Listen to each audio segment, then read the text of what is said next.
If you can just give us a few seconds, we'll be right with you. Madam Chair, I'll vote manually, yes. Closing the vote, the motion carries 5-0. Thank you, committee. And moving back to 2.1, we have a draft citywide urban design guideline, and we have a request from Mr. Mike Wallace from the London Development Institute to have a delegation request, and I'm looking to the committee to approve it. And it was supported by Councillor Turner, seconded by Councillor Cassidy. And if I may, committee, just to let you know that staff will have about a 3-minute presentation as well.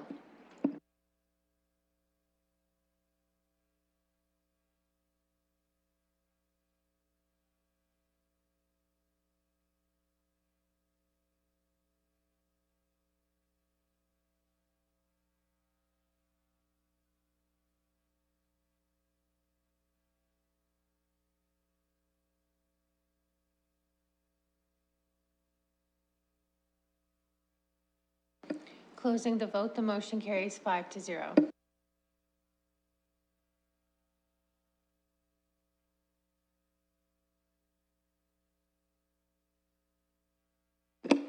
And committee, if you allow me, I'd like to ask staff to come forward. We've got a few minutes here to have a staff presentation. This is a draft citywide urban design guideline review. It's going to go to stakeholders, and it will be coming back for a public participation meeting as well. I just want to remind the committee about that. And I'd like to ask Amanda Lockwood if you could come forward, please, with the presentation.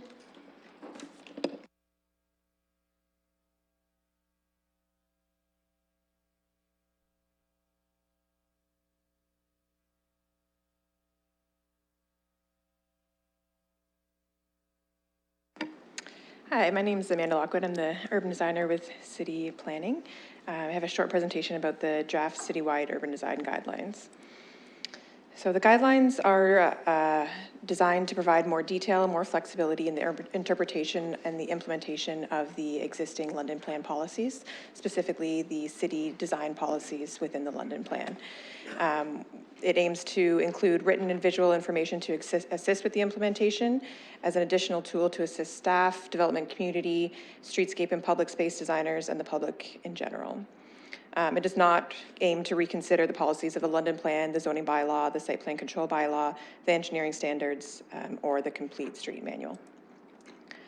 The guidelines, as I mentioned, are built on the city building policies of the London Plan, and they offer more detail on how these policies can be implemented through different contexts. They're flexible in their implementation and their interpretation, and they aim to provide creativity and innovation in the design. The guidelines are grouped into subcategories based on the common themes within the city building policies, which include character, street network, streetscapes, public space, site layout, and buildings. This is an example on how the citywide urban design guidelines could illustrate some of the city building policies. So this is a model to illustrate the transition, and some images on precedent examples on how the guidelines could be illustrated through images on active facades and pedestrian orientation. To date, we've met with the Building and Development Liaison Forum on 2 occasions, the London Area Planning Consultants, London Development Institute on 2 occasions, and we've had internal consultation within the city. Next steps, we will circulate the draft guidelines. We'll have continued consultation through stakeholders, internal services, advisory committees, external agencies, and other interested parties. We'll set up a Get Involved webpage. We'll have community information meetings for the public and stakeholders, and then bring a final report with refinement to the Planning Environmental Committee, aiming for the Q1 in 2020. Thank you. Thank you. I'd like to now go to Mr. Wallace, if you would like to come forward, and just to state your name and a reminder that you do have 5 minutes. Yes, thank you, Madam Chair, and I appreciate the opportunity. My name is Mike Wallace. I am the Executive Director for the London Development Institute, and I have memorized my office now. I'm at 562 Wellington. I can remember the number, but I'm just up the street here. And thanks for hearing me on this consent item. Really, four things. One, we want to thank staff for their efforts, and they have made very good efforts in terms of communicating with us, with LDI and its members, on the formerly known as the Illustrated Urban Design Guidelines, now the citywide guidelines. When it first was started, we were calling it the Illustrated Guidelines, assuming it was going to be nice pictures, and we wanted to just make sure the pictures were accurate. But through the real reason I'm here today is to tell you when we're going through this process, because our group are the ones who actually implement what these guidelines are going to be. It's their buildings that has to be built based on these guidelines. That there are three things that we think that working together we'll be able to come to conclusion on. And one would be the why. And what we mean by that is if your design guideline needs to do something, what is it? What are you trying to accomplish? What is the why? So we understand from our side of what the city is trying to accomplish. Two, and this message has gone through this, and I think is reflective in the document that you see in front of you here so far. We do need some flexibility on our side so that it isn't just one person's vision of what needs to happen, but that vision and how we implement it, we need flexibility for the industry, for innovation, and for new ideas to be able to implement that, because these won't last a day. They're going to be part of your official plan, which should last for years. And then the one other thing that we would like to make sure that's included in here, sort of built in, is functionality. It'd be great to design something, but if it doesn't work in reality in terms of how a building operates, where people parking, be able to get to the front door, all those things. The one great example that we use is we want parking lots that don't have a bunch of lights shining elsewhere and so on. So we have screening. So we need flexibility in what kind of screening. And then we have to make sure that the screening doesn't affect other policy areas like security for people getting in and out of their car in parking lots that are now screened away from visual things. So we just need to be able to work with that. Your staff have done an excellent job of communicating with LDI. We expect that to continue, and we'll be fully supportive of today's report and of of the communications aspect in terms of consulting with our organization. I do thank you for having me on Election Day. This is the first election since 2004 that I haven't voted for myself. I've been on every federal ballot to that point. So it's a bit of a sad day, really. But I do appreciate it. And we look forward to working with staff over the next few months on this item. Thank you. Thank you. I'd like to go to the committee. Any questions, comments from the committee? Councillor Turner. Thank you, Madam Chair, and thank you, Mr. Wallace, for coming today, too. I appreciate the comments and the ones you submitted in through the process as well. I'm looking forward to seeing the rest of the consultation process and this coming back to us. One of the, I guess, that balance is between creating guidelines and creating a kind of policy where there's a bit of a mandate. One of the challenges that we've discussed before is just in something like bonusing, where bonusing might be used to achieve a high design standard, when really that just should be part of development in the city in general. It should be of good, high quality standard, recognizing, as Mr. Wallace said, that there needs to be flexibility in what that looks like. Mr. Wallace's letter also talks about affordability and recognizing that too, and I don't think those two are mutually exclusive. Design and affordability can go hand in hand. But there is a question of aesthetic, and it's also a question of function, form and function. So I'm looking forward to this. I think there was another point in Mr. Wallace's letter that talked about how does this all wrap up. At the outset of the draft, it talks about the policy framework, everything from the Planning Act down to area-specific design guidelines. I can understand the desire to have them all in one policy document, but I think it is important that they do stand on their own with reference and understanding towards each other, as long as they don't present conflict with each other. And I think as we go through this process, making sure that we identify those areas of conflict so that they're resolved before the outset, because I think that's one of the challenges industry has in trying to implement any of these frameworks. If X says this, but Y says this, and they're just not compatible, then it's left to interpretation and really prolongs the process. So if those can be resolved through all of this, that's wonderful, and hopefully that goes to Mr. Wallace's point and the industry's point of making sure that that there's a pretty clear line of sight between our policy documents and how they get executed. Thank you. Thank you, Councillor Turner. Any other comments from the committee?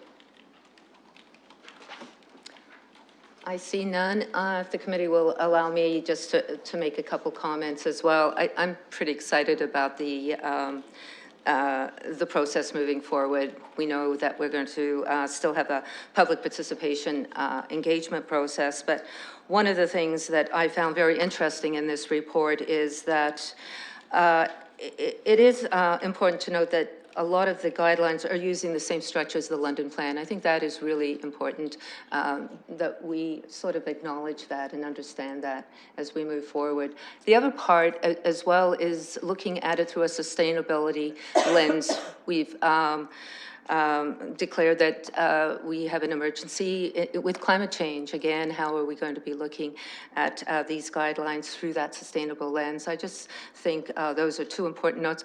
I have a lot of comments and questions, but I'm going to leave that for another time. Right now, we're just receiving the drafts and moving through forward with the process. And thank you, Mr. Wallace, for your comments as well. And with that, I would like to ask for a mover. Councillor Turner, seconded by Deputy Mayor Helmer.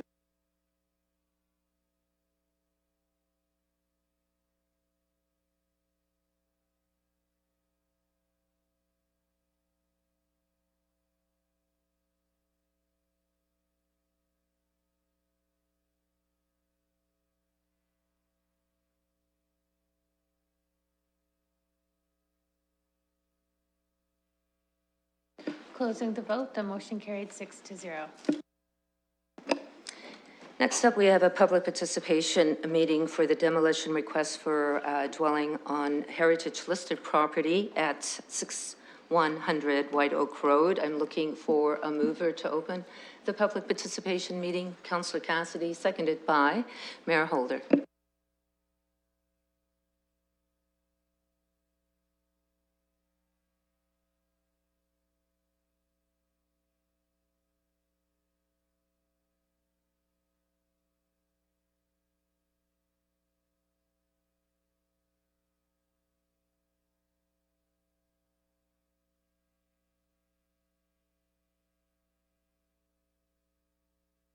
Closing the vote, the motion carries 6-0.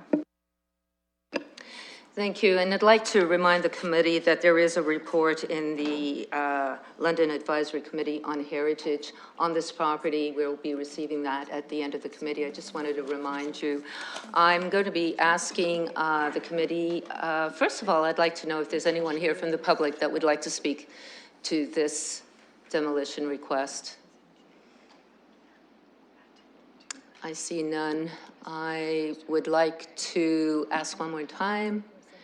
And with that, I'd like to go to the committee. Would you like to receive a presentation from staff on the report? No, I don't see a request. So committee, with that, any comments? Oh, Mr. Barrett. Sorry, just through you, Madam Chair, very quickly, not looking to make a presentation, but I just would like to advise the committee that the applicant is not able to be here this evening, but does not have an issue with the report and is concurrence with the recommendation.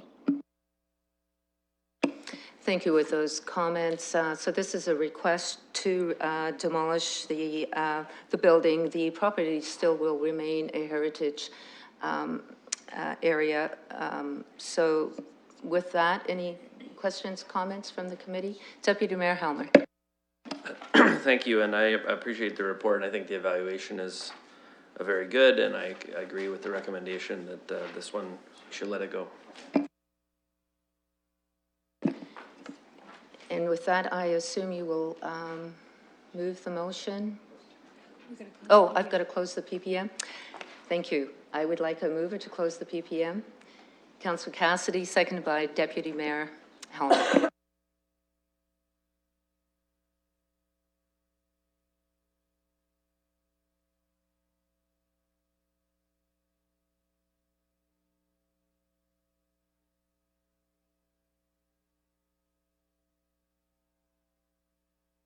Closing the vote, the motion carries 6-0. And now I'll ask the committee for a motion to support the recommendation to demolish the building. Deputy Mayor Helmer, seconded by Mayor Holder.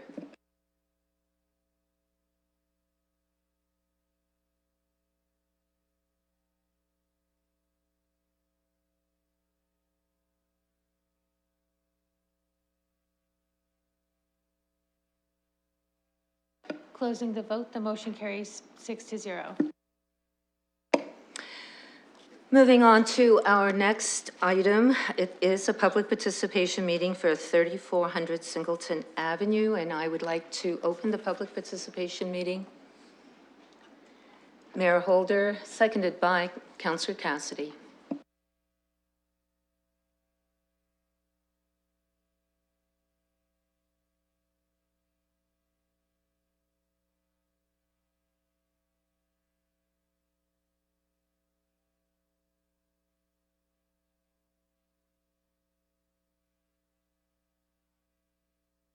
Closing the vote, the motion carries 6-0.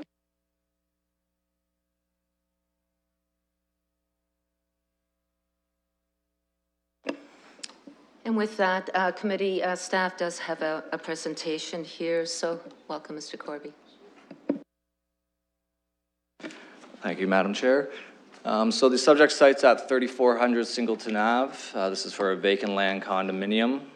You can see the site on your screen. Internal to this subdivision is mainly single detached dwellings. And around the outside of Singleton Ave is a bunch of cluster townhome developments that already exist. This is kind of the last block in the subdivision. Just to the north is Westbury Park, and then to the south is Warncliffe Road South, which is mainly commercial uses. Here's an illustration of the vacant land condo that's proposed. It's for 82 units in cluster townhouse dwelling style. Here's the elevations proposed throughout the development. There are some 3-story and 2-story mix of townhomes on the property. In terms of the existing policy snapshot, the site's neighborhood place type within the London plan, which does permit the townhouse type of use. In the current official plan and in the swap, it's designated medium density residential, which also permits townhouse in the density that's proposed. The existing zoning is for a neighborhood facility with an R54 and R65, which permits clustered townhouse dwellings. Through the process, there was some concern from the public raised, mainly to the park to the north. They felt it lacks adequate playground facilities for the population in the area. They feel that the park cannot accommodate this increase in density within the community. A lot of people believe the site was to be developed as a school site with the NF zoning. However, that time period has lapsed and the site is now developing out as the other zoning on the property. There's also some concern that potential parking issues could arise from this development. However, most of the parking or all of the parking can be accommodated on the site.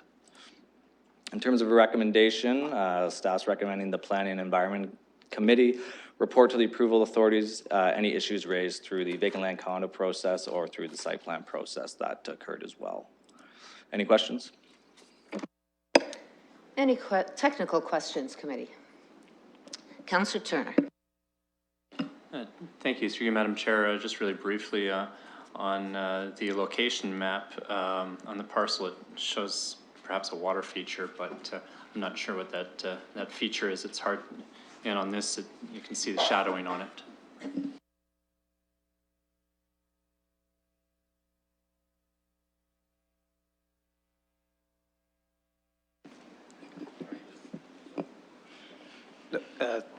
Through you, Madam Chair, there is no identified water feature on this site. What's depicted in the aerial is just puddling water from the adjacent construction works. That's typical on this area, but there is no identified wetland within this block. If I may, through you, Madam Chair, in the report on location map 1.6, on the parcel there, recognizing when I look at the aerial there, it looks like that's just construction overflow, but in the parcel map itself, it actually has a delineated contour to it, so it looks a little odd, so I was just wondering if it seems odd in its context of where it is that there would be any feature, so that's why I'm kind of seeking a bit of clarification on it. Through you, Madam Chair, just to supplement a little bit to Mr. Pompilli's comments, there was a subsequent, sorry, I'm looking to both of you. There was a subsequent minor variance that was associated with this application, and that was a matter that was brought up at that time as well.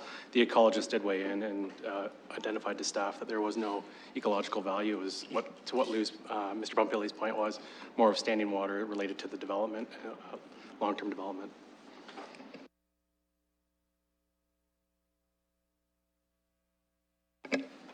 Sorry, and I'll supplement that further because I see maybe a bit of questioning.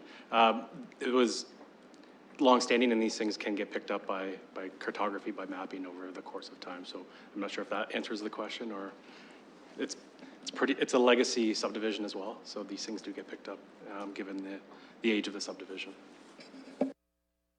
Thank you, that's a bit more helpful, because it does seem strange if it was just remnant water that you'd map it. So if it was picked up by cartography in some way. Okay, I appreciate that, thank you. And I just want to reiterate what staff said about this has been a longstanding development in this area as well. It's been going on for a number of years. So any further technical questions? I see none. Is the applicant here?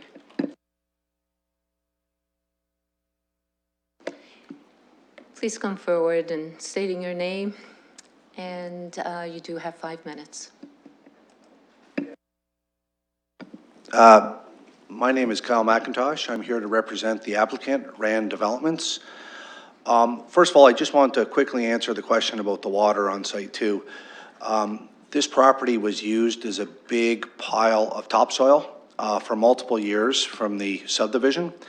And I think that the water that you see in behind the north and east of that pile is just localized water that was blocked when the big pile of topsoil was put there.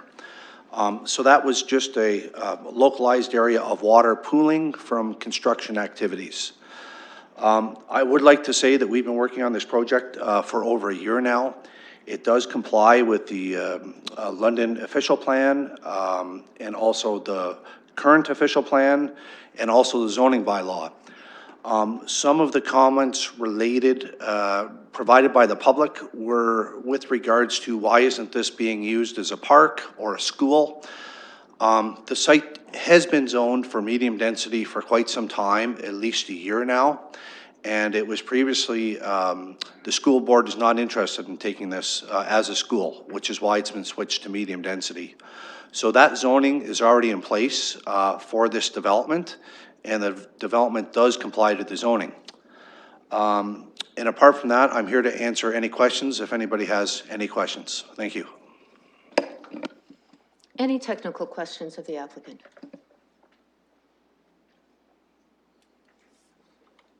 I see none. Thank you, Mr.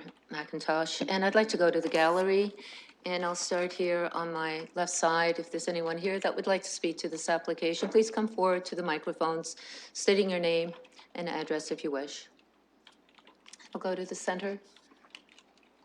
And again, I'll go to the other side of the gallery. If there's anyone here that would like to speak, please come forward, stating your name, address if you wish. And with that, I would like a motion to close the public participation meeting. Deputy Mayor Helmer, seconded by Councillor Turner.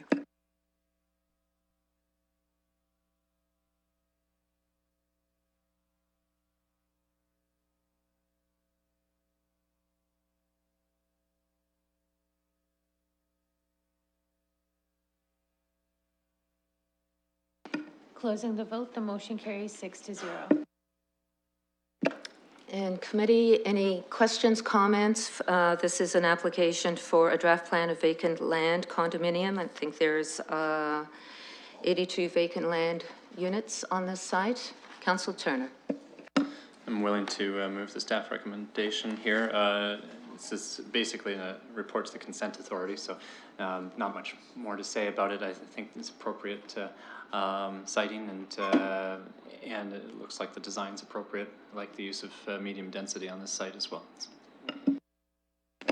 And looking for a seconder, Mayor Holder.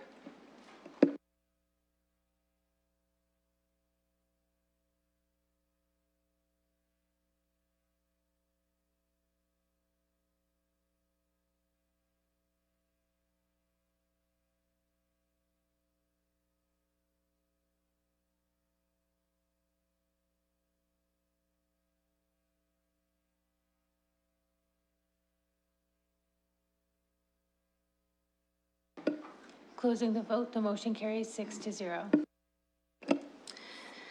Committee, I'd like to draw your attention to the next public participation meeting, which is not to be heard before 5. I'd like to see if there is consent to move on to the items for direction and possibly go in camera for an item that we have on the agenda. So with that, I will go to number 4 then, and 4.1, which is the 9th report of the Advisory Committee on the Environment.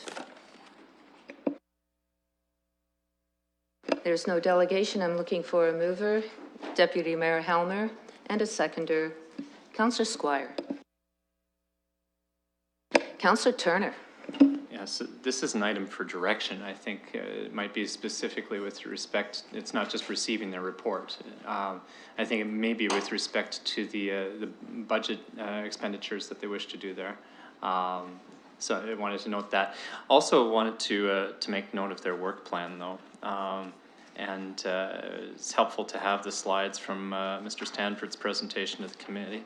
But also, I think the identified tasks for their work plan are quite appropriate. I wonder if there's an opportunity for them to take a look at, and I'm not quite sure the best way to do this, to get this back to them. But I think in the wake of our declaration of a climate emergency, that should be a key component of their work plan and how municipal policies start to fit in to that lens, and how ACE can help us support that work as well. So I don't, as we're receiving their work plan at this point, I think that kind of cements it a little bit. So that's the one part I'm a little bit hesitant about. I'm not quite sure, but a way to ask the committee to incorporate that. I think that's a question, and I'm not sure where to go with the best way going forward, but I'd like to go to Deputy Mayor Helmer for now. I think we should approve the report, and it was the Advisory Committee on the Environment, as we would recall, that brought forward the idea in the first place. It's not like we need to remind them of it. I think it was Marianne Hodge who was there talking to us about it, and I think they're incorporating it. I don't think there's anything we really need to do. I think we should accept the report that's there before us. I think the work plan's a good point to start from, and of course, if they're going to make revisions, they're free to do that. They can come forward with a recommendation to change something, add something, take it off. I'm happy with what's there right now. Councillor Turner. Yeah, Madam Chair, I'm quite happy to accept it. I guess as previous chair of this committee, I recognize one of the challenges with this committee is that it's not often provided with asks of council. So to give them and delegate to them specific tasks to move forward to, this becomes an agenda that is generated by the committee, but not often do we refer things back for their consideration and generation of policy recommendations as an advisory committee. Something like EPAC, by matter of course, receives environmental impact studies on a routine basis and provides input and recommendations associated with that. It takes a look at some key policy documents and provides input in it. The Advisory Committee on the Environment is one that has a few more challenges in that respect. effect because it doesn't automatically have referred items to it. So that's why I raised the point. I recognize that ACE was the committee that brought forward the concept of the declaration to us. And I think as we move forward too, I think we need to be conscious of those items and ask that they be passed through the committee for their consideration and their recommendations to us. Thank you for bringing that to our attention. I think you've made a few very valid points. I'm not sure how to do the request, but we can move forward, accept the report, and thank you for the points raised. I am looking for I think I do have a mover already. And a seconder, so we can proceed to vote.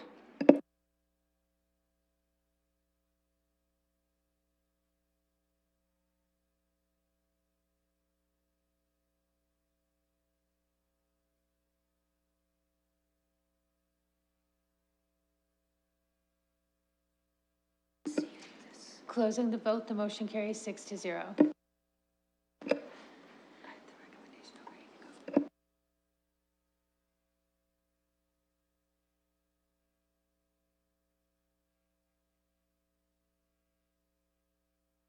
Next up is the London Advisory Committee on Heritage Report. Any questions, comments on the report here? Deputy Mayor Helmer. Well, I'll move the report. I also had a question about 3.3 through the chair to our staff. There's a request there to have the Heritage Impact Assessment forwarded for the November Latch meeting, and I'm just assuming that there's no problem with the timing for that, but we're relatively close, I think, to the November Latch meeting. I just want to make sure that that's something that can be actioned. For 1018, 1028 Gainsborough Road.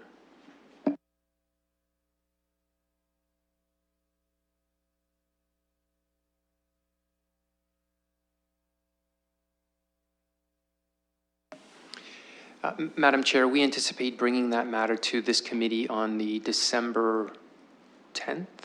The December meeting of this committee is where we're going to bring that matter forward. I'm sorry, can I have that date again? December the... Through you, Madam Chair, it's the December meeting of PAC, the first meeting of the fourth, second. Okay, thank you. Right. Perfect, so we'll be here on time. Any other questions, comments from the committee? With that, I'd like to get a motion to receive the report. Councillor Deputy Mayor Helmer, seconded by Councillor Cassidy.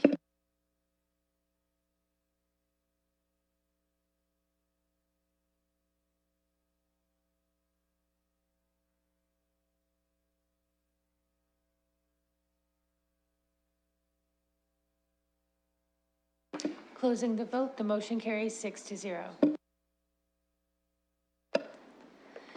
Next up is number 5, and this is deferred matters, additional business. Are there any? We might as well deal with them now.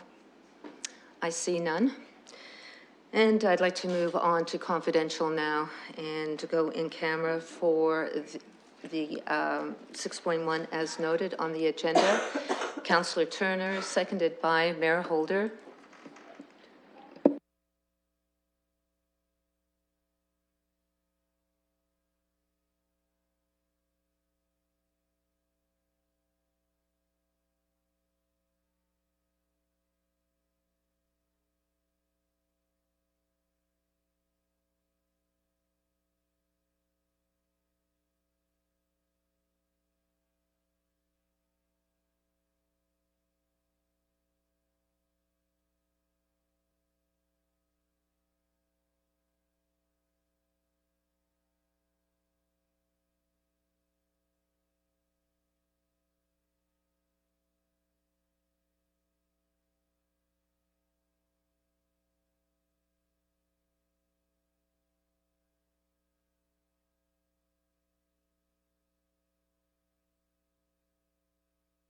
Closing the vote, the motion carries 6-0.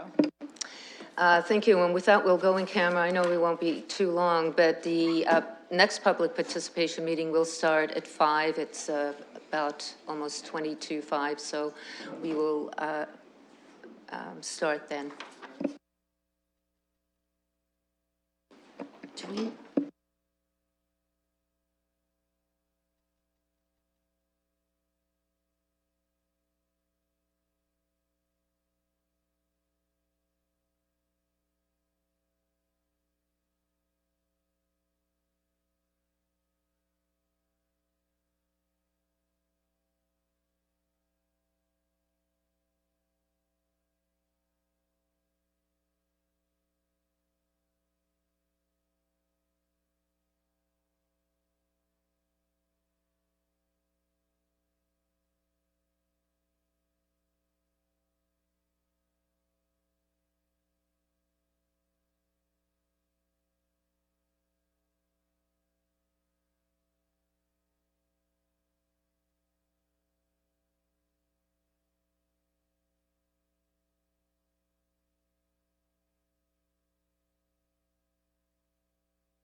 We do have quorum, so I'm going to proceed and ask for recess until 5 PM. Councillor Squires, seconded by Councillor Cassidy. All in favor?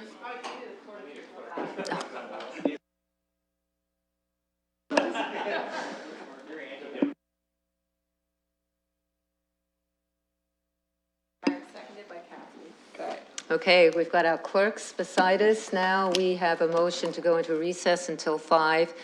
Motion made by Councillor Squires, seconded by Councillor Cassidy, and everyone was in favor. See you back at 5.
Welcome back, everyone.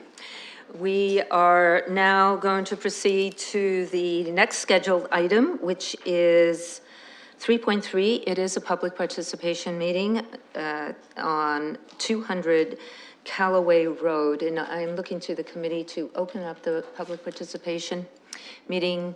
Deputy Mayor Helmer, seconded by Councillor Cassidy.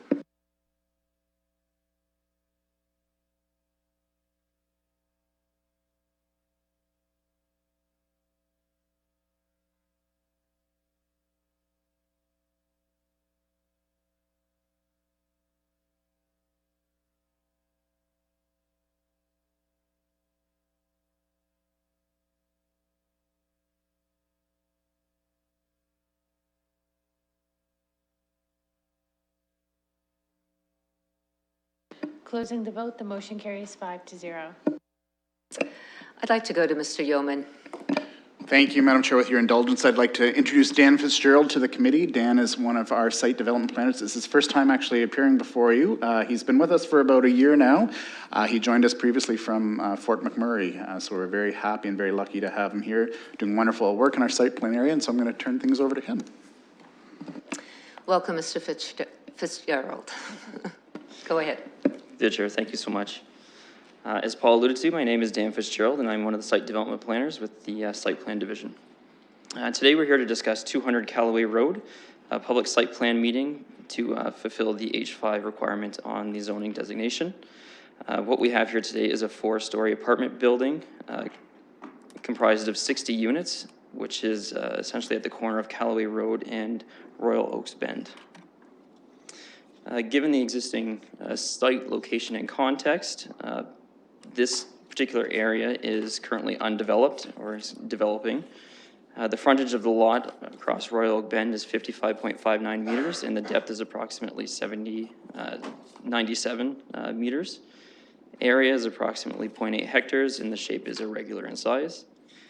The existing neighborhood is open space to the north, open space to the south, open space to the east, as well as a vacant parcel designated multifamily medium density residential and multifamily high density residential.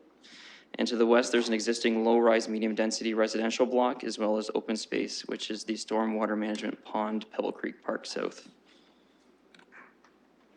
A little bit of background. The site was designated in 2005 under the official plan and the Sunningdale North Area Plan. In 2006, Council approved the Upper Richmond Village Urban Design Guidelines, and in 2008, Planning Committee approved recommendations for a draft plan of subdivision, as well as zoning was established with the H5.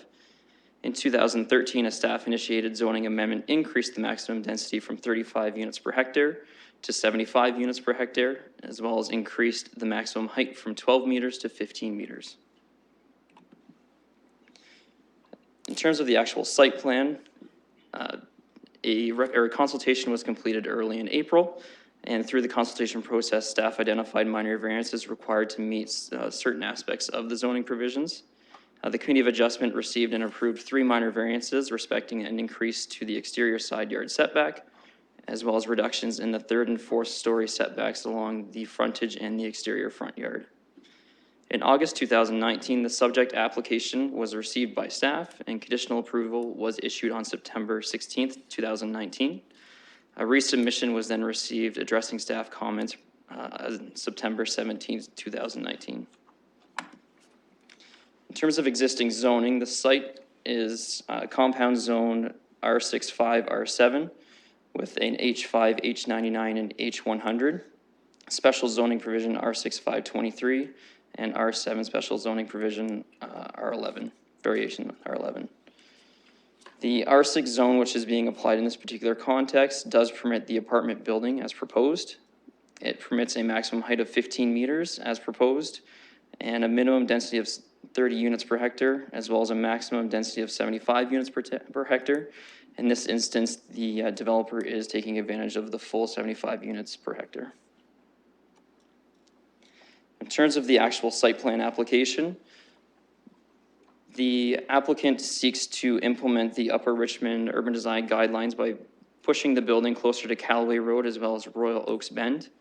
They've also included main entrances right off of Callaway Drive and there's an additional main entrance off the parking, which is located to the rear of the actual building. There's 94 parking spaces proposed, whereas 75 are required. As well, along the Callaway Road area, there are separate entrances proposed for each ground level apartment, which provides an additional exterior amenity space for the individuals living in those units. In terms of the landscaping plan, there's only 3 existing trees on the property, which unfortunately do have to be removed given the current site condition and limits of construction. However, the developer is replacing with, as you can see, many more trees, as well as shrubs. They've also included pollinator type species, which is part of our London Plan goals. Now we can see the south elevation from Callaway Road. In keeping with the urban design guidelines, they have provided differing levels of articulation of the building frontage. They've also provided high-end finishes, including hardy board, brick at the base, and then metal roofs along the side. And as well, you can see the access in the middle to Callaway Road. The east elevation, which is off of Royal Oaks Bend, you can't really tell on this particular elevation picture, but it actually does respond to the curvature of the road, so it brings the building out as close as possible to Royal Oaks Bend. As well, side entrance is provided along this frontage. The north or rear parking lot elevation is generally similar to the front elevation fronting Callaway Road. It does provide additional building facade entrances where the firefighter entrance is for the particular building. Again, there are private outdoor amenity spaces provided with each individual unit, and the high quality materials are continued throughout the facade. And then again, the south elevation of the property, which abuts the existing low-rise medium-density residential block. We did send out public notice of the application and received 2 responses via email. To summarize, the main concerns raised was with respect to density of the particular property and the proposal. There was questions regarding what the fencing strategy was for the particular property, and questions regarding access to parking as well within the existing neighborhood. Just to go over those, the density as proposed by the developer is 60 units, which represents 75 units per hectare. So they are within their zoning rights and permissions. As well, they've proposed 94 parking spaces, whereas 75 are required. In addition to that, they've also provided 45 long-term bicycle parking stalls.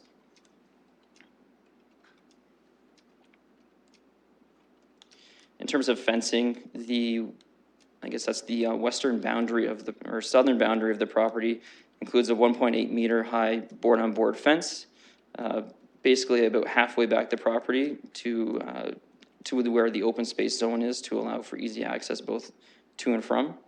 As well, in kind of keeping with the urban design guidelines, they've included a wrought iron stone mixed fence, which does continue along the periphery of the Callaway Road frontage. As well, it goes along the Royal Oaks Bend frontage to continue the street wall effect of the building and bringing the site out to the street. In terms of outstanding comments that we have, the applicant does require a Section 28 permit from the Upper Thames River Conservation Authority. And there are a few minor tweaks of site engineering matters related to stormwater management that we're working through at this time. They also require holding provision removals, as well as entrance into a development agreement prior to site plan approval. So staff recommend that the Planning and Environment Committee report to the Approval Authority the issues, if any, raised at the public meeting with respect to the application for site plan approval to permit the construction of a 4-story 60-unit apartment building, and that council advise the Approval Authority of any issues they may have with respect to the site plan application and whether or not council supports the site plan application. Thank you. Thank you. Any technical questions? I see none. I'd like to go to the applicant. If the applicant is here, please come forward with your name. And you have 5 minutes. Thank you. My name is Barbara Rosser. I'm a planner retained by 268 2207 Ontario Limited. And I have Michael Mesha and Tyler Fletcher here as well, who are the applicant in this matter. We have reviewed the planning report and certainly feel it's detailed, and there's not a lot that I can add to it. I would just reiterate the opinions that are expressed with regard to PPS consistency, conformity with the London Plan and the 1989 Plan, and conformity with the zoning bylaw. And I would just add that in the summer of 2019, there was a variance application that was circulated to the neighbors, and so there was some notification even at that time that this was the proposed development. With regard to the items that are noted as outstanding, I would just indicate to the committee that a permit was submitted on October 10th to the UTRCA for permission, so that is in process. As was noted, the only outstanding engineering matter relates to stormwater management, and that is under review by staff. The holding zone application has been submitted in September, and we believe that this site plan approval and execution of the DA is the final requirement for the holding zone removal. We're hopeful that by the end of the week, we may be able to execute the DA and submit the securities. So we hope that these recommendations will go forward, both from the committee and from council, and are here to answer any questions that the committee might have or any public comments. Thank you. Thank you. Any technical questions from the committee of the applicant? I see none. Thank you. I'd like to now go to the gallery, and I'll start on my left here and ask if there's anyone here that'd like to speak to this application. Just come forward to the 2 microphones, stating your name and address if you wish, and you have up to 5 minutes. I'd like to go to the center and then on to the right side, if there's anyone here that would like to speak to this application. I see none. I would like to go to the committee and ask to close the public participation meeting. Councillor Turner, seconded by Councillor Cassidy.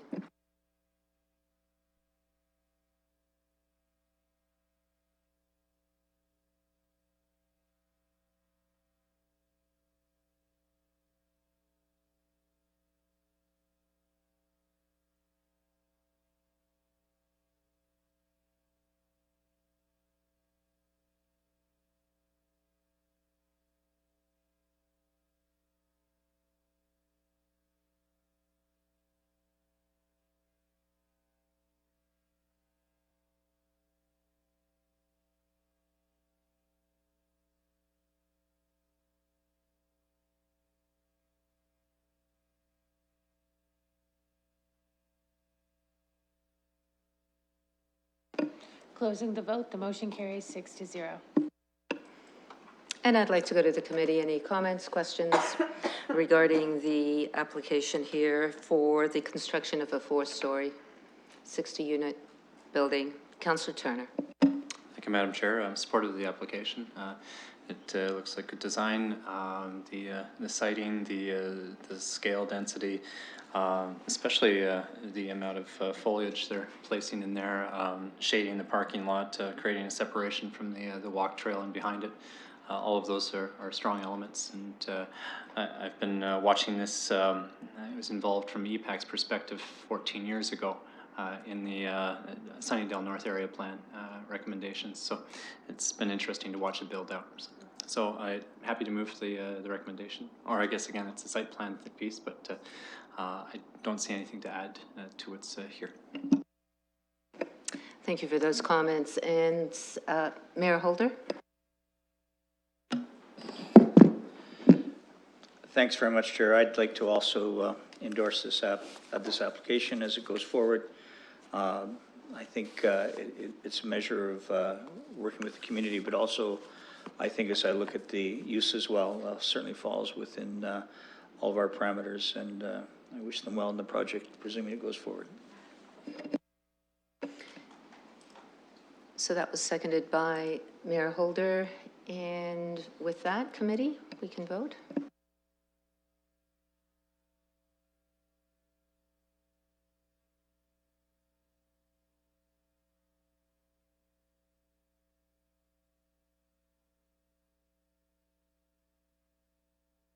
Closing the vote, the motion carries 6-0.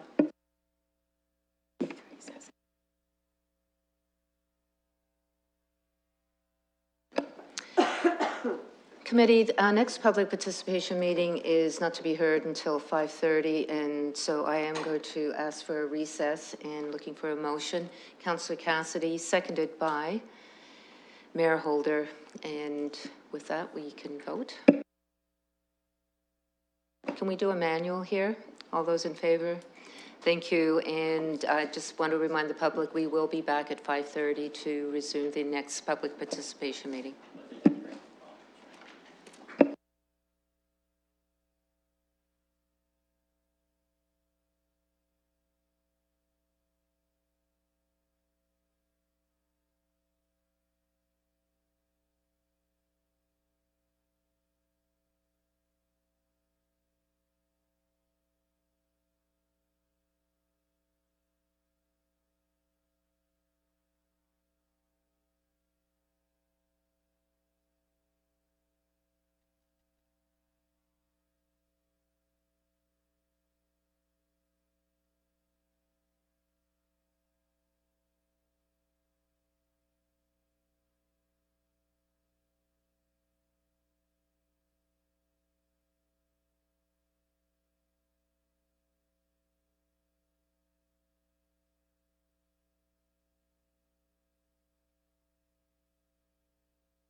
Welcome back, everyone. We have one more item on the agenda, and that is a public participation meeting for 676 and 700 Beaverbrook Avenue and 356 Oxford Street West. And I am looking to the committee to open up the public participation meeting. Councillor Turner, seconded by Mayor Holder.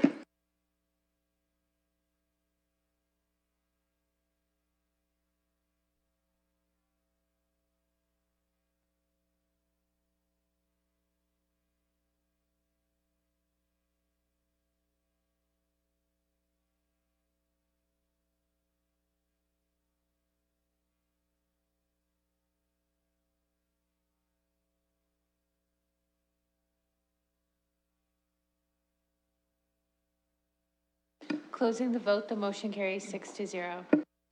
We have a staff presentation. Welcome, Mr. Corby. Thank you, Madam Chair. Okay, so as you mentioned, this application is located at 676 700 Beaverbrook Road and 356 Oxford Street West. It's just tucked behind the southwest corner of that intersection, as you can see on your map. The closest main intersections off to the west at Wonderland and Oxford Street on the left side of your screen, and then to the right, Cherry Hill Mall's node as well there. Here's another view of the property looking southwest. You can see the existing built form behind there, which is made up of mainly apartment buildings. So the nature of the application is for an official plan and zoning bylaw amendment. This is to allow for a 16-story mixed-use building. This has 199 units within it and 1,700 square meters of office space. There's also a 16-story apartment building with 144 units. This includes 6 townhome units fronting Beaverbrook Ave, and then an 8-story apartment building with 76 units, so rooftop amenity space on it. Parking for the proposed development will be included in a parking structure. This has 730 spaces, and 42 other spaces will be provided at grade. Here's a site plan of the project. The top of the screen is Oxford Street West, and then on your right side is Beaverbrook Ave. You can see the 18-story building in the middle of the site plan, and then on your right side is a 16-story with the townhomes in front of it, and then the 8-story building in the bottom corner. Here's a rendering looking southeast at the property. So right in the forefront's the 18-story building with the 8-story portion and amenity space on top. And you can see the top of the parking structure also provides amenity area between the 8-story and the 16-story apartment building. Here's a view along Beaverbrook with the townhomes on the front. And then entering the site, you can see the glazing used at all the entrances of the buildings. So in terms of the proposed use, the apartment and office are currently permitted within the existing high-density designation as well as the rapid transit corridor place type. The application is required as the proposed scale of both the residential component and the office space exceed the current permissions on the property. Within the existing high-density designation, density is limited to 150 units per hectare. The application is seeking to increase that density from 150 to 262 units through bonusing. The proposed development qualifies for bonus zoning in conformity to the policies of the official plan by providing a high-quality building design. They're providing 20 affordable housing units for a period of 20 years at 90% average market rate or rent. These will be split between the 3 buildings, requiring at least 7 in each building. Or 6, sorry, that math doesn't work. And 2 levels of underground parking. In terms of the intensity in the London Plan, the London Plan does not limit site-specific densities. It controls how intense lands can develop through site or specific criteria. The proposed development is in keeping with these policies as is sensitive to the adjacent land uses, is created from an assembly of multiple lots, ensuring the site is of sufficient size and configuration, and it provides a comprehensive development with a coordinated parking facility which is underground and in the rear of the development. Also, as part of this process, the application was required to go to the urban design peer review panel and was also reviewed by urban design staff. Both the panel and staff were generally supportive of the overall design. Through the process with working with staff, the applicant was able to address many of the comments and some of the comments from the public as well through minor design revisions. Overall, the recommended design has been able to achieve many of the design principles of the official plan and the London plan. In regards to the office space on the property, this does get a little more confusing. So based on the rapid transit corridor place type, the maximum aggregate gross floor area for offices is 5,000 square meters when you're within 100 meters of a transit station. Based on the vision of the London plan, the applicant requested a special policy to the 1989 official plan to increase the office gross floor area on the site to a total of 4,500 square meters. Staff had concerns with this request as this results in a aggregate office gross floor area of 5,500 square meters within 100 square meter or within 100 meters of the transit station. The applicant did recognize this in their application and also made a request to the London plan to increase that total GFA of office area to 5,500 in the London plan as well, so they both would mirror each other. Staff recommended refusal for the amendment for the 4,500 square meters of office space on the subject site, and also refusal for the request of the London plan to change from 5,000 square meters to 5,500 square meters within the 100 meters of the transit station. We feel maintaining the GFA caps on office development outside the downtown core has been a core principle within both official plans. We feel the available permissions of 5,000 square meters is sufficient amount of office space for this area. Staff is, however, recommending a special area policy on the property to permit a total GFA of 4,000 square meters of office space. This would result in an aggregate gross floor area for offices that is now in keeping with the policies of the London plan. The amendment is site-specific and recognizes that current policy regulations do not accurately reflect the intent of council with respect to the future use of the land. In conclusion, staff's recommending approval for the requested official plan and zoning amendment. We feel it's consistent with the PPS, the enforced policies of the London plan, and the 89 official plan. It results in the development of an underutilized site, provides intensification at appropriate location, an appropriate form of development, and ensures a high-quality building design is being achieved along with the provision of 20 affordable housing units. Thank you. Thank you. Any technical questions? Councillor Turner?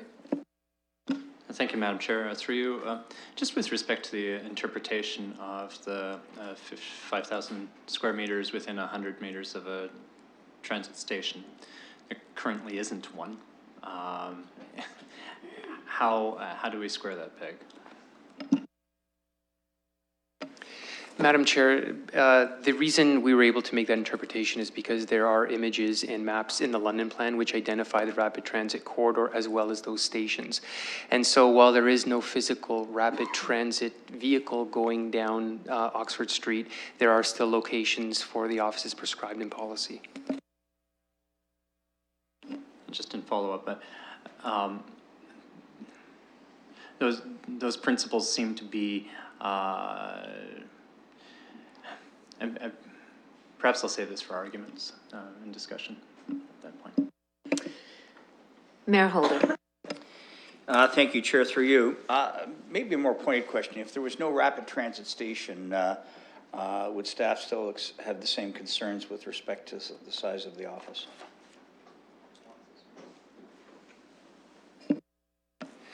Madam Chair, there might be cause for more concern without the location of that transit stop. It's the transit station location that validates up to 5,000 square meters. Without that, in fact, we would probably be recommending less. So it's a good thing that the plan has that in it, then, at least at this point in time. I can go either way on this. Has there been discussion through your chair? Has there been discussion with the applicant with respect to the impacts of the size of office space allowed and determinations as to whether that project would proceed if it was of that size and magnitude versus the requested 5,500 square meters? Through you, Madam Chair, we have had discussions with the applicant, and they are here if you want them to speak to it about the amount of office space we're recommending. I do believe this works for their client. The use they're seeking to put in there is considered a public use and will not be affected by the GFA cap if they were to be below it or exceed it. Any Through you- further technical questions of staff? Yeah, through you, Chair, I think that based on that comment, I'll wait to see if the applicant or their representative wishes to speak to that issue. Thanks. Thank you. Any other technical questions? I see none. If the applicant is here, please come forward with your name, and you do have 5 minutes. Thank you. Good afternoon, or good evening, committee. My name is Casey Golchicki. I'm a senior planner with Zelenka Priama Limited, representing Summit Properties Limited, the landowner for this, and applicant for this proposed development. I will start by thanking staff and staff of HDC. We've met and consulted on this project over the last 8 to 10 months quite extensively with regards to the office space, affordable housing, and other elements regarding urban design for the development. And we have reviewed the staff report, and we are in full agreement with the recommendation it is that's in front of you tonight. To kind of dive into the office space discussion a little bit, the current owner leases the office space currently on the property to the Local Health Integration Network, LHIN. As some of you may be aware, the Ford government is in the process of consolidating these LHINs, and prior to that announcement, this certain location was already crammed into their existing office space, and they were all looking to double it prior to that announcement. Subsequent to the Ford announcement, LHIN is now looking to become a hub for the London area and surrounding areas, so they're actually looking to expand even beyond what we had initially thought that they were going to require. Their location, while we understand staff's recommendation has always been for office space to be in the downtown core, LHIN's demand and client relations and day-to-day operations are not conducive to a downtown location, which is why they are looking to expand at their current head office location at Beaverbrook and Oxford. So those LHIN's demands and requirements for the expansion were kind of the driving forces behind the proposed office space for this development. Through the consultation with staff, we were able to get LHIN into a public use designation, which kind of relieves the pressure on the OPA requirement with regards to the office space, which is why we were agreeable to the recommendation that's in front of you, which is lesser than the amount that we were initially requesting. I am available to address any other questions or comments with regards to the proposed development. Thank you. Thank you. Any technical questions of the applicant? I see none. I will now go to the gallery and ask if there's anyone here from the public that would like to speak to this application. Please come forward to the 2 microphones that are there, and I'll ask this side of the gallery if you'd like to make comments. Please come forward. I see none. I would like to have someone move the closing of the public participation meeting. Councillor Turner, seconded by Mayor Holder.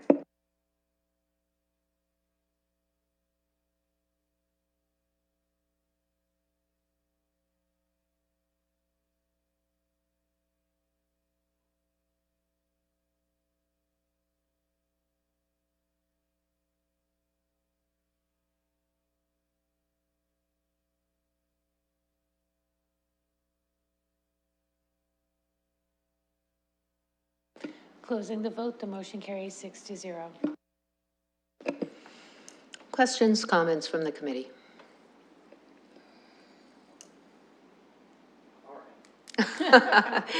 Thank you, Councillor Turner. Thank you, Madam Chair. I appreciate the clarification from the representative of the applicant. That's helpful for context. Some of that sometimes doesn't come through in the planning report when you start talking about what the tenant and the usage is. I had a fair amount of apprehension with the commercial area associated with this. I think it's really important to go back to the State of the Downtown report from 2017, which we received last year, or was it earlier this year? I'm losing track of days. Anyway, when we took a look at that, we started to see an increase, in fact, relatively an all-time high of office space vacancy in the core. We have very important policies that restrict the expansion of commercial space outside of the core for this very reason. When we start we talk about our core area informed response program. We talk about the things that we're trying to do with our investments in downtown, our move forward, all of that in order to shore up the investments people have made down there. And make sure that it's a vibrant and an active area.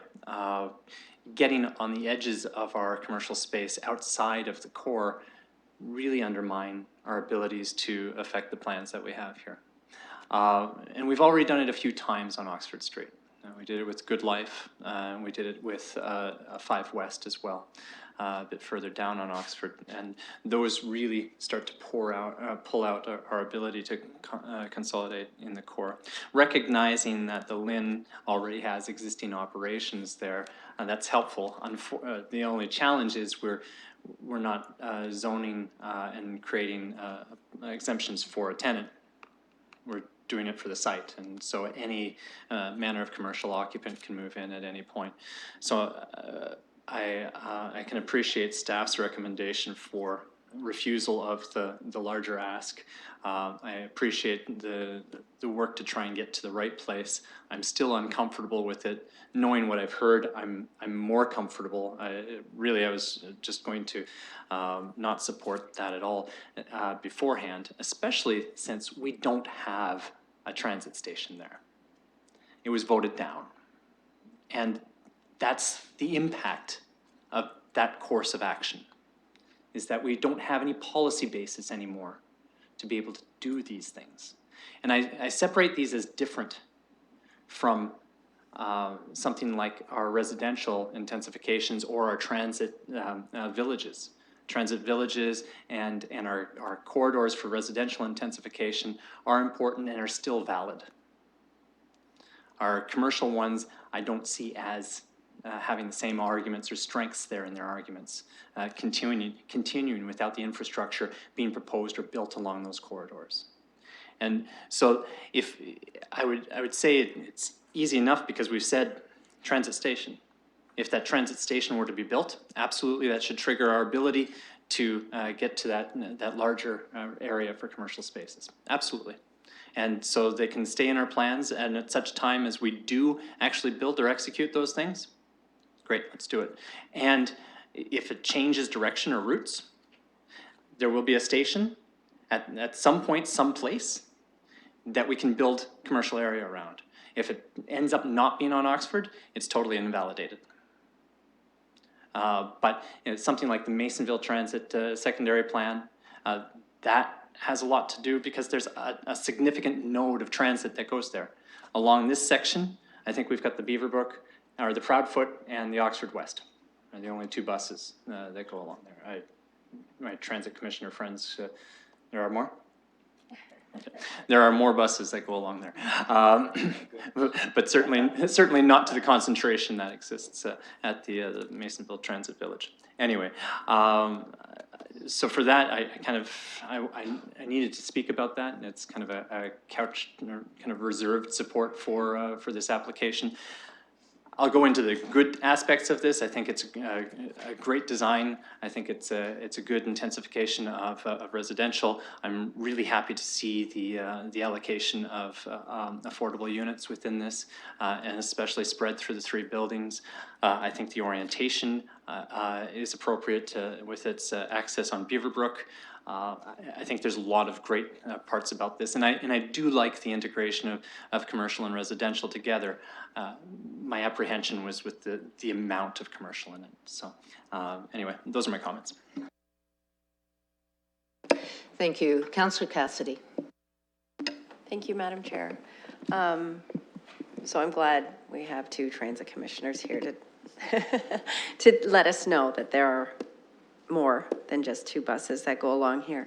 So I know it's not the same as the Masonville area, but it's an area where we're already seeing, and further west, already seeing significant growth. And I think the Masonville area and this area have something in common, and that is that the development community recognize things that maybe we don't always see as councilors, and that is that with significant growth comes a need for transit. And developers like to build things where there's transit and where there's commercial activity going on. That's where they want to have residential buildings. So it's an organic thing. I think it's a matter of if they build it, it will come. There may not be rapid transit on this corridor for some time, but there will be transit activities. And just because there's no rapid transit doesn't mean there won't be a transit station. If there is a need for people to get on and off the bus, as there is at the Masonville area, then these things just eventually have to happen. Because right now, as Masonville, again, as an example, where people are getting on and off the bus, it's a little bit crazy right now because there is so much activity. So there are even buses that can't pull into the Masonville site to load and offload passengers because it's just so congested with buses.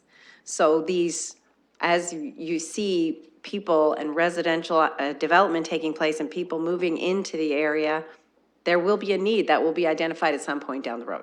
So that was a really long way to say, I have no problem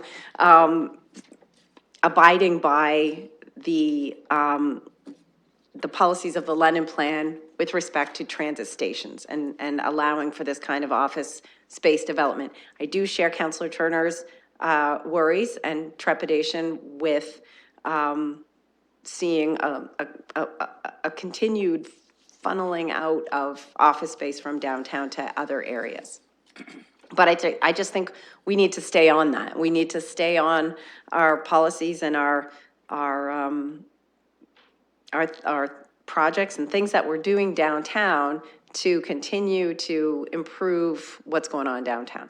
You know, even before Dundas Place started, I think we had, at the city, had invested about $100 million downtown in improving the downtown. So once we start working on our other projects downtown, that investment is going to keep growing, and it's really important that that not be a waste of money. We don't want to.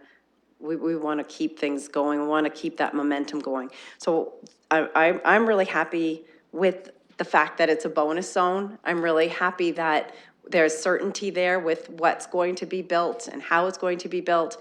The renderings that were shown are really incredible. They're not just a bunch of shoe boxes on end, you know, some square lines with nothing really exciting. I think they're really exciting designs from what we see on our paper. So, and the fact that it's a bonus, you know, gives me some certainty and comfort knowing that it's going to be pretty close to what we're seeing on the paper. So I think that's great. The affordable housing it's always good to see affordable units built. 90% of market, you know, I wish it was a little bit lower than that, 20 units. I think that's the biggest we've seen so far for amount of affordable units under the bonusing way of doing things. So I think that's good. And having underground parking as well is another bonus for this development. So I'm very much in favor. I'm glad staff pushed back with the office space. I'm glad it worked out for the applicant as well. So everybody's happy and we can all go home happy. Mayor Holder. It's good to be happy. Through you, Chair, I support this proposal. And look, while there's no rapid transit station, doesn't mean there's no rapid transit. And I know we all know that, and it's nice to hear that there's more than 2 buses on this route. Like comments previous, I support the staff recommendation for a number of reasons. I think the affordable housing, I think that's an extremely positive statement, the building design. The amendment's consistent with the London Plan. For all the good reasons, staff, well done, and to the applicant, working together, I think that's all very positive.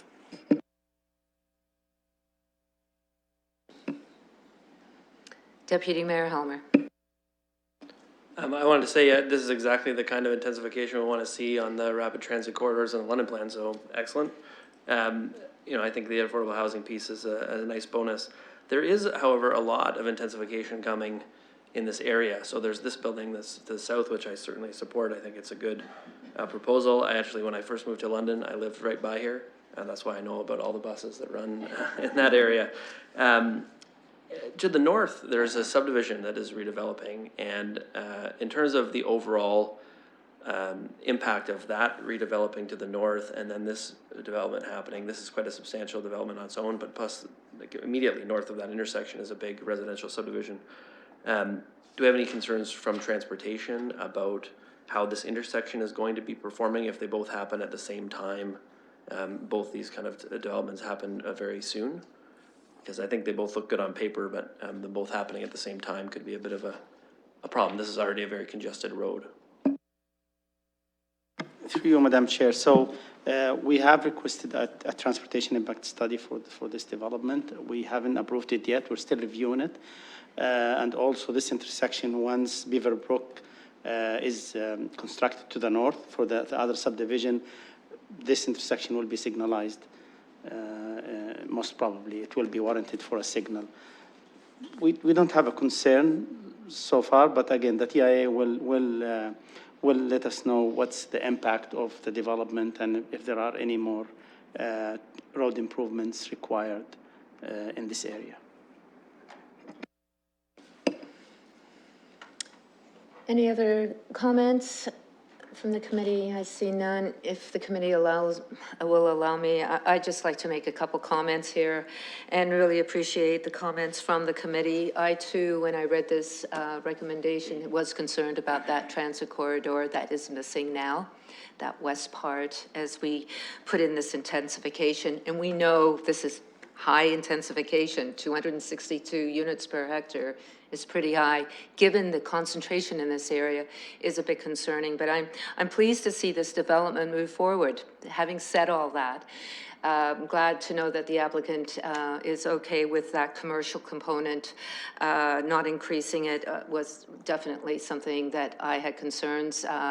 Keeping it downtown is important. But the other part of this is the affordable housing. This is a lot of affordable housing. I'd like to have seen a little bit more say 2-bedroom, 3 bedrooms even. I think the concentration is more around the 1 bedroom. But having said that, it's interesting to know that the 20-year term for the affordable housing will not start until the last building, as I understand, for that term to kick in. I think that's important. When we do affordable housing, we really, I think it's important to understand the timeframes and how they work. And of course, like Councillor Cassidy, I'd like to see that 90% reduced a little bit more. And when we talk about affordable housing, I just have to remind everyone the importance, and I know this committee gets it, and I know most of us get it in the room, but it is to market, and it's not low income. It is to what the London market is. So having said that, supportive, and with that, looking for a motion from the committee. Deputy Mayor Helmer, seconded by Mayor Holder.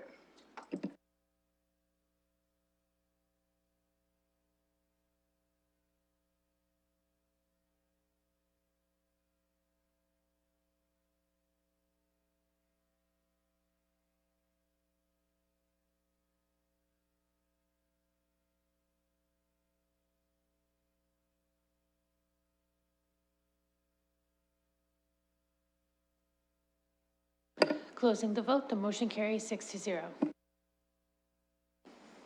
With that, I'd like to look to the committee to adjourn. Deputy Mayor Helmer, seconded by Councillor Cassidy.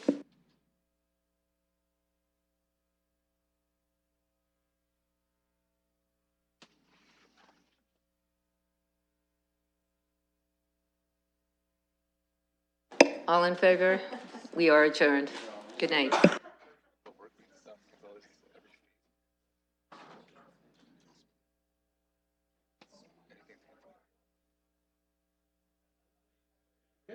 On the table there. Like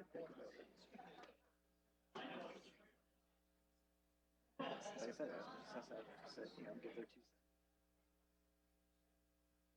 Away we go. That's it. We're done.